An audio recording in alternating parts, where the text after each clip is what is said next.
The first reason is one that's super annoying, and that is random suspensions. Companies like Facebook are fanatical about protecting their users, and so at any sign of potential abuse, they'll just shut you down. This can be super annoying as a new seller and certainly turns many people off. I've personally been suspended at least 30 times.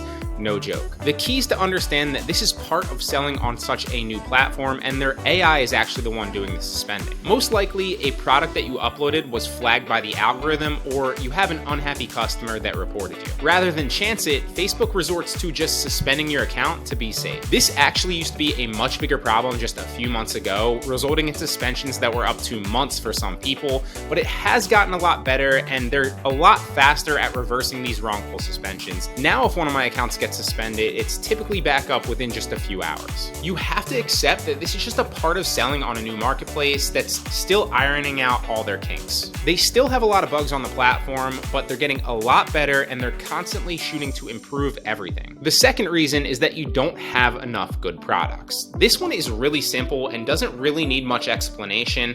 If you don't have a lot of good products up, you won't make a lot of sales. Too many people try to overcomplicate it and think that there's some special trick that they aren't aware of, but really it just comes down to two things. How good are your products, and how many products are you listing consistently? The next reason you might struggle to hit six figures is because you're solely relying on just Facebook Marketplace and you haven't made the move over to shops yet. Don't get me wrong, you can do big numbers just on a personal marketplace alone. I still do myself, but there's so many benefits to selling from a shop that personal marketplace just doesn't have. Now, currently Marketplace doesn't connect to everybody's shops. They're still slowly kind of releasing that feature to people in bunches, but it should be fully out to everybody by mid-2022. And even if you don't have access yet, you will very, very soon, which means you should start a shop now and learn how to use it. That way, when you do get Marketplace enabled, you can scale very quickly because you'll already know how to use it and what to do. The fourth reason is one that's really tough to avoid, especially nowadays, and that's listening to bad advice. In today's online world, everybody is a self-proclaimed expert. There's lots of money to be made in teaching things, creating content, and selling information products around businesses like this that lots of people are teaching how to do it. And you have to be more vigilant than ever when vetting people that you're getting advice from. Make sure that they're actually doing what they're teaching you about, and more importantly, make sure that they're actually getting the results that you want. Always be skeptical and think for yourself. Don't just blindly follow